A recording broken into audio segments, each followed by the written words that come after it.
Jadi Niko datang terus ketemu di restoran Tenda Biru bersama Pak Ernest dan Ibu Pipi. Ibu Pipi itu istri dari Pak Michael Tampi. Nah, tapi flashback ke belakang, kenapa sampai seorang Niko Rapisela mau join di sini, mau bantu? Tentunya kita perlu dengar juga dong.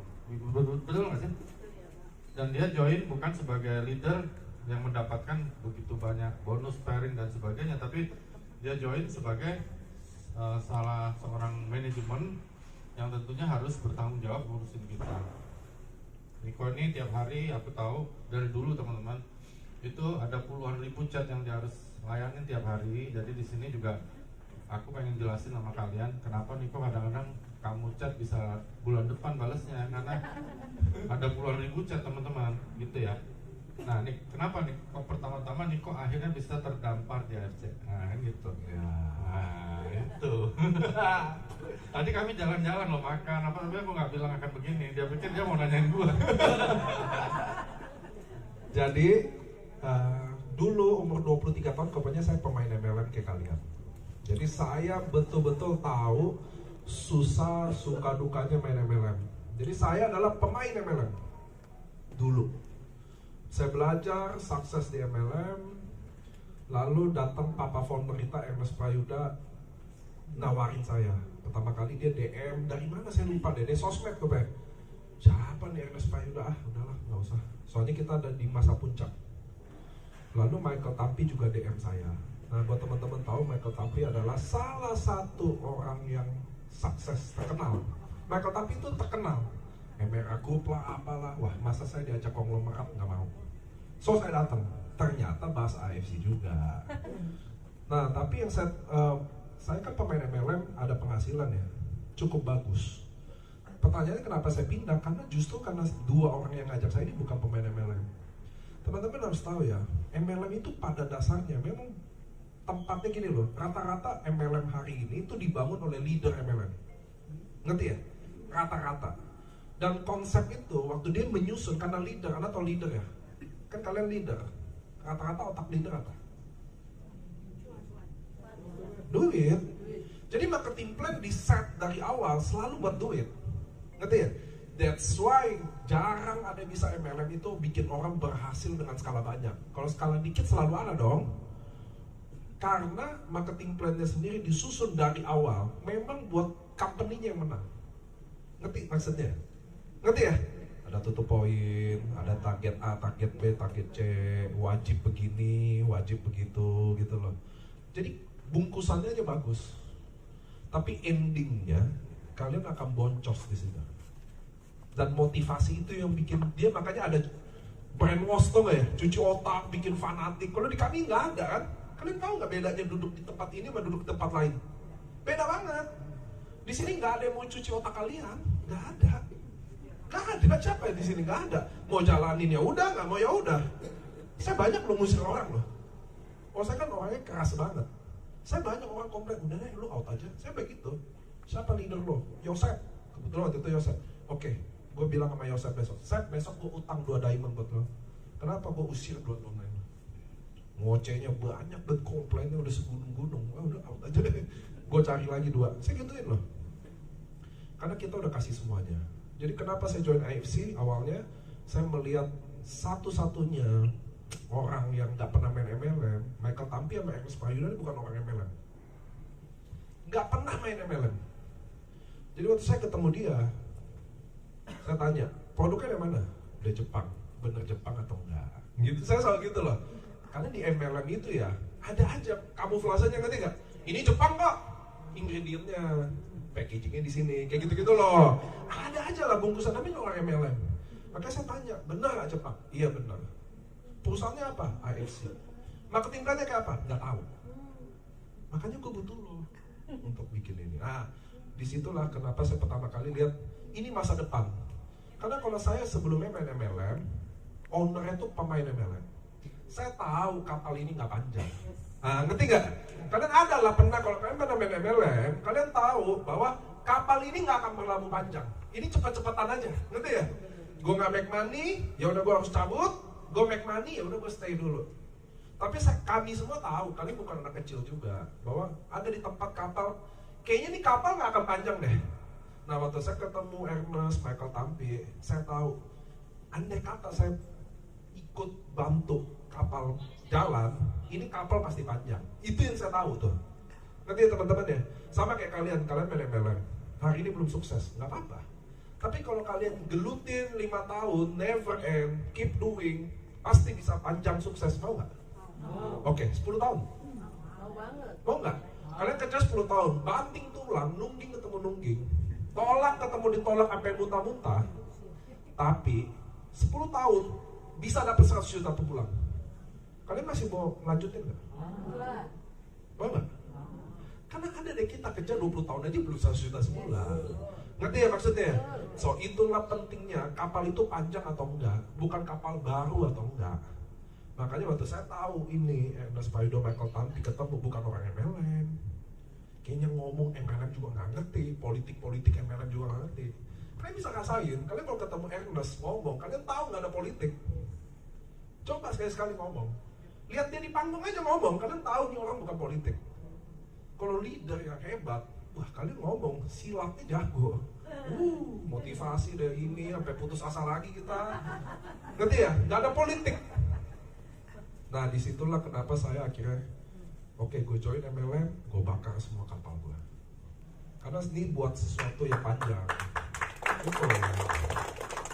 Jadi saya udah milih dan harus bakar. Kalau nggak bakar nggak bisa jadi guys. Karena manusia kayak kita salah satunya kalau nggak kepepet nggak berjuang. Itu udah hukum orang Indonesia only ya. Yang lain nggak. Jadi saya masuk langsung saya bakar.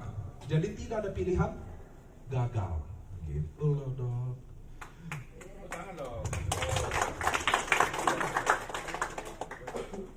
Nggak bisa mic-nya? Ini kayak penyakit deh mic yang gini dari tadi.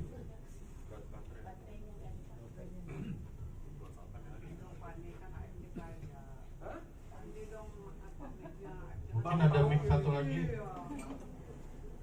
Nah itulah Niko dan sejarahnya ikut. Dan satu yang beliau lupa ceritakan sebenarnya adalah mungkin dia nggak enak juga ceritanya bahwa ketika ketemu Pak Michael dan Pak Ernest kan ditanya sama Niko, kalian mau bikin marketing plan ini untuk kita menang atau untuk member yang menang? Jawabannya apa nih? Enak ya dok nanya. Saya udah rencana nanya. Iya, jadi waktu nyusun marketing plan pertama kali kan nyusun tuh. Saya udah nanya dulu sama Ernest sama Mike, karena mereka nggak bisa nyusun. Jadi saya nyusun semuanya, mau binary matahari, itu saya tanya pasti binary. Nah binary ada plus, matahari ada plus minus, semua ada plus minus lah. Oke binary, saya nanya langsung, nih binary mau disusun, mau company menang atau member yang menang? Karena cuma 2 pilihannya, nggak bisa 3, company menang, member menang, nggak bisa. Karena binary, Anda tahu binary ya? Semua pertumbuhan ini dihitung, pasti ada jebolnya, ada masa tahannya, ada masa gitu. Jadi mau menang yang mana? Ngerti ya teman-teman ya? Jawaban mereka nomor 1 adalah buat member. Jadi Ernest Paido, nah itu nggak ada tutup poin di sini. Nggak ada tutup poin. Akhirnya dibikin gitu karena buat member. Nah itu saya bilang, Pak Ernest sama Mike, memang orang kaya yang bangun ini, memang udah kaya. Saya nggak usah lebih lebayin. Kalian Google aja nama dia, Michael Tampi, coba Google lah. Banyak. Oto 88 punya dia tuh mobil bekas Oto 88, Tok Sosmed. Sebut deh Ferrari, bukan mobilnya ya, lisensinya ya. Häagen-Dazs, maksudnya banyak banget kerajaan bisnisnya. Iya betul. Majalah Howard, Femina, apalah yang gitu-gitulah. Hard Rock Cafe, hotel Bulgar, gede banget. Mereka bangun ini dari awal buat member bisa dapat duit. Sedangkan rata-rata networking yang lain bangun buat mereka yang dapat duit. Ngerti ya? Beda ya? Dan itu udah garis beda loh. Jadi susah kita bisa make money di tempat yang tidak didesain buat make money. Ngerti ya teman-teman ya? Contoh kalian beli di sini, satu paket 3,6 juta. Kalian nggak bikin omset apa-apa, rugi nggak? Rugi nggak? Ada nggak kewajiban A, B, C? Nggak ada. Kayak expired pairing itu cuma formalitas. Ntar ulang tahun company free, 17 Agustus free. Kenapa nggak bisa dibikin tanpa ada? Nggak bisa. Karena marketing plan ini harus di ACC sama kayak BKPM, asosiasi, dipresentasiin, ngerti nggak? Harus ada masa batas. Nah kita tuh yang, ya udahlah, ulang tahun company 21 Maret, panjangin 6 bulan. Nanti 17 Agustus dipanjangin lagi, ada aja, ngerti nggak? Jadi sebenarnya itu nggak ada, member nggak pernah berakhir, masa pairing itu nggak ada. Kalian nggak pernah rugi jalanin ini. Nah itu yang kalian harus ngerti. Dan itu kenapa? Itu karena Ernest sama Mike, bukan karena saya tuh. Karena saya nanya mereka, mau dibuat kayak apa? Kalau saya bekas leader, masih ada setan-setannya. Tahu ya leader ya? Mereka anak-anak Tuhan. Kalau saya agak-agak nyetan. Kelihatan ya? Saya tidak setulus. Jadi saya ini mereka yang minta. Maka saya susunin begini. Itu serius. Lalu saya tanya yang kedua, company boleh punya titik nggak?